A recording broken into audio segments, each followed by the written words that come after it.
कराची की जहां हम बात करते हैं वहीं स्ट्रीट क्रिमिनल्स का ख्याल जहन में आता है। अब बल्कि ऐसा होता है कि हमारे शहर से बाहर से कोई मेहमान आते हैं तो हम उनको कहते हैं भाई अगर कोई मोबाइल छीनने आए तो उसको दे देना।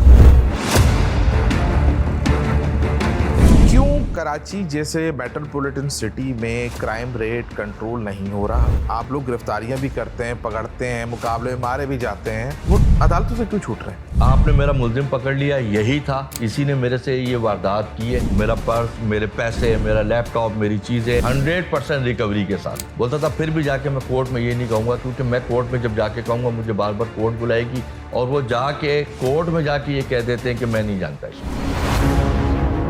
ये आज भी कराची के या सिंध भर के जो शहरी हैं पुलिस स्टेशन आने से कतराते क्यों?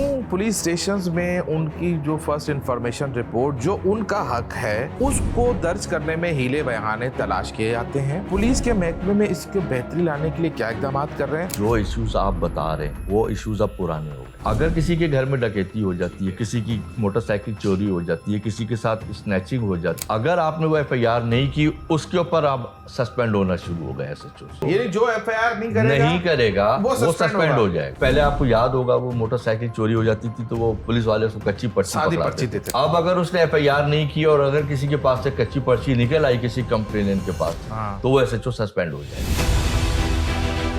एक बहुत अच्छा इनिशिएटिव लिया है सिंध हुकूमत की जानिब से कि शहर में सेफ सिटी कैमरास लगने शुरू हो गए हैं। आप क्या समझते हैं कि इससे क्या इंप्रूवमेंट आने वाली है? शहरियों को क्या खुशखबरी देंगे? इतने बड़े मेगा प्रोजेक्ट के बाद वो कितना बेफिक्र हो सकते हैं लॉ एंड ऑर्डर के मामले में? मैं एक पुलिस ऑफिसर होने के नाते आपको कह रहा हूँ कि मेरे पास अगर कोई वारदात हो जाती है और उसकी अगर वीडियो आ जाती है बहुत आसानी होती है। मेरे लिए 95% तो वो केस सॉल्व हो गया है ना। अल्हम्दुलिल्लाह अब ये काम शुरू हो गया है ना। ये जब पूरे कराची में जब ये लग जाएंगे कैमरास वगैरह इम्प्रूव होगा। और आप देखिए पुलिस की जो अंदर काली भेड़ें हैं ये इमेज खराब कर रही है महकमे का। ये जो स्पेशल सेल्स हैं ये लोगों को उठाते हैं, ताजरों को अगवा करते हैं। अभी रिसेंट भी आपने वाकयात देखे होंगे, सुने होंगे। ये सिलसिला कैसे रुकेगा? ये ऑन एंड ऑफ ये चीजें चल रही होती। बहुत डिपार्टमेंटल उनका एक्शन होते हैं, वो नौकरियों से भी चले जाते हैं, उनकी सर्विस भी खराब हो जाती है, उनके पूरा फ्यूचर उनका बर्बाद हो जाता है। जिन्होंने किया क्या वो बच गए? नहीं बचेंगे, पकड़े गए ना, वो सब सामने आ गए ना। कराची दुनिया का 8वां बड़ा शहर है और उस शहर के 6 जिलों में से एक जिले के आप SSP हैं। सिफारिश का फोन तो आता होगा कभी? सिफारिश तब आती है जब आपने सही को गलत करना और गलत को सही करना। सही है। अपना ईमान ये है कि जो सही है वो सही है, जो गलत है वो गलत। अच्छा, नौजवानों में मंशियात बढ़ता हुआ इस्तेमाल जो है बहुत ज़्यादा हो गया है। आप सड़कों पे फुटपाथों पे देखते होंगे। गुज़श्ता दिनों छिपा के ज़राए ने ये कंफर्म किया कि 1.5 माह में कराची की फुटपाथों से 63 से ज़ायद लाशें बरामद हुई हैं जो कि ड्रग एडिक्टेड, जिसमें खातून की लाश भी शामिल है। क्या लगता है ये किसी माँ कैसे देखती है अपने बेटे को एक नशे के आदी होते हुए? क्या करेंगे हम लोग? बहैसियत पुलिस ऑफिसर एक SSP का होने के मैं आपको कह रहा हूँ कि मैं उसका जिम्मेदार हूँ। वो बच्चा घर में रहता है, उसके पेरेंट्स की सबसे पहली जिम्मेदारी है कि वो अपने बच्चे पे नजर रखें। आप उठा के बरी जिम्मा नहीं हो सकता कि आपने उठा के सारा काम आपने गवर्नमेंट को डाल दिया, आपने सारा काम पुलिस को डाल दिया।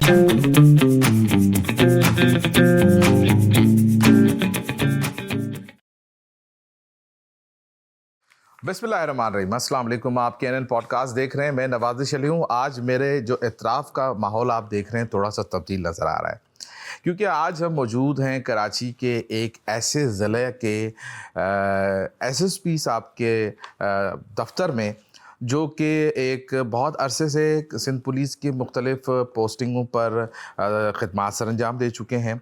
तो हमने सोचा कि क्यों ना आज उनसे मुलाकात की जाए और उनसे मुख्तलिफ़ अमूर पे बात की जाए। बिलख़ुसूस जो है उनसे ये बात की जाए कि कराची या मजमूई तौर पे पुलिसिंग को कैसे बेहतर किया जा सकता है।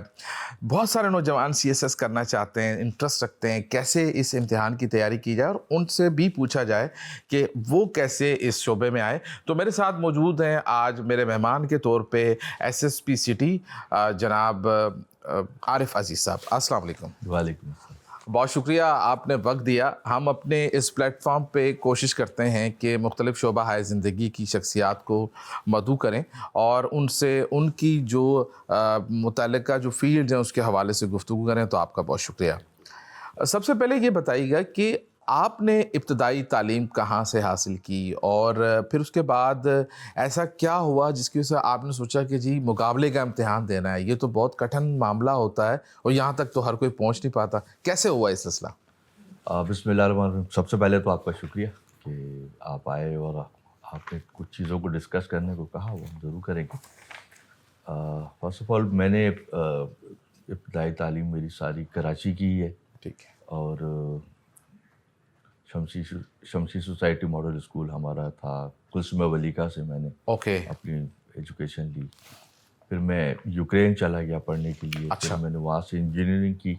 इंजीनियरिंग करने के बाद फिर एक एग्ज़ाम आया था सिंध पब्लिक सर्विस कमीशन का, सही है। तो वो उसमें मैं अपियर हुआ था और फिर ये और अराउंड कोई 98 अक्टूबर में मैंने एग्ज़ाम पास किया था मैं। अच्छा। बस वो एग्ज़ाम पास किया, अल्हम्दुलिल्लाह सक्सेसफुली पुलिस में आ गए। सही है। तो मतलब जब आपने ये शुरू किया तो आपको लगता था कि आप इतना आगे आ जाएंगे? एक कराची के एक इंतहाई अहम तरीन ज़िले में इस वक्त भी आप जिम्मेदारियां संभाल रहे हैं, और पुलिस के बारे में जो आपका एक तासुर था वो महकमे में आने के बाद कैसा हुआ? देखिए, पुलिस का तासुर सबसे पहली बात तो ये कि मेरे लिए नया नहीं था, सही है। क्योंकि हम उम्मे पुलिस में से हैं। अच्छा। कि मेरे दादा भी पुलिस में थे, नाना भी पुलिस में थे, मेरे फादर भी पुलिस में अच्छा। थे, मेरे भाई भी पुलिस में थे। हाँ। एक भाई है मेरे, वो पुलिस में है। मेरे कजन्स हैं पुलिस में। हम्म। तो हमारा तो वो नस्ल दर नस्ल जिसे कहते हैं ना, सही पुलिस। है।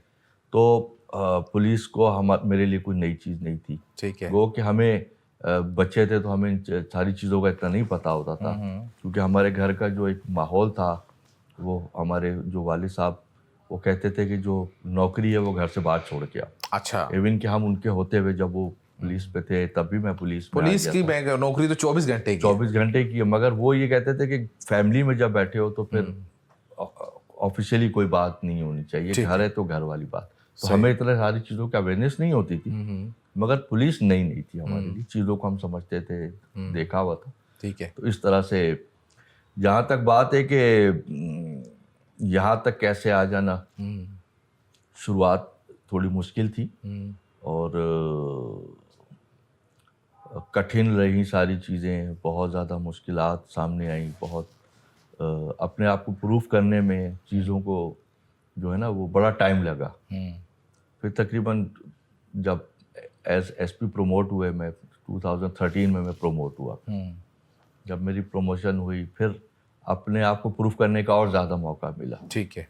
तो बस वो उसी जद्दोजहद में करते करते करते जो अच्छे सीनियर्स हैं थोड़ा सा उन्होंने क्लिक कर लिया, उनकी मेहरबानी कि उन्होंने क्लिक किया।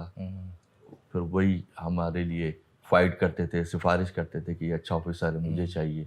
अच्छा, अफसरान सिफारिश करते हैं अपने जूनियर्स की? अभी तक करते हैं और बहुत अच्छे ऐसे ऑफिसर्स हैं जो चाहते हैं कि कोई अच्छी इम्प्रूवमेंट लानी है तो किसको मैं लगाना चाहता हूँ। उसी तरीके से मेरी फर्स्ट पोस्टिंग मेरी एंटी इंक्रोचमेंट में हुई, वहाँ 2 साल गुजारे। अच्छा। फिर उसके बाद स्पेशल ब्रांच गया, 2 साल वहाँ किए। फिर CIA गया। अच्छा। CTD गया, वहाँ 1-2 साल का मेरा टेन्योर रहा। फिर इंटेलिजेंस में रहा तकरीबन 1 साल स्पेशल ब्रांच में। उससे पहले मैं सिटी किया, फिर दोबारा मुझे सिटी लगा। तो ये ऑफिसर्स होते हैं, वो उनको लगता है कि ये और अच्छे से चला लेगा, बेहतर तरीके से चला ले, वो उनका एतमाद होता है, बेसिकली ट्रस्ट करते हैं वो। तो फिर वो कहते हैं कि जी हमें ये ऑफिसर चाहिए। और जितनी पोस्टिंग मैंने आपको बताई वो सारी वो ऑफिसर्स के ट्रस्ट है जिन्होंने मेरी पोस्टिंग की रिक्वायरमेंट की। कि हमें ये ऑफिसर रेकमेंड किया कि जी ये अल्हम्दुलिल्लाह फिर प्रूफ करना हमारा काम था और अल्हम्दुलिल्लाह हमने उनको प्रूफ किया कि आपकी सिलेक्शन जो थी वो चले। ये तो अच्छी बात है कि ऐसे भी अफसरान होते हैं या सरकारी महकमों में, वरना अमूमी तौर पर आपको पता है कि वैसा तासुर है कि भाई कोई किसी की तरक्की होते हुए तो वैसे ही नहीं देख सकता, लेकिन ये अच्छी बात है।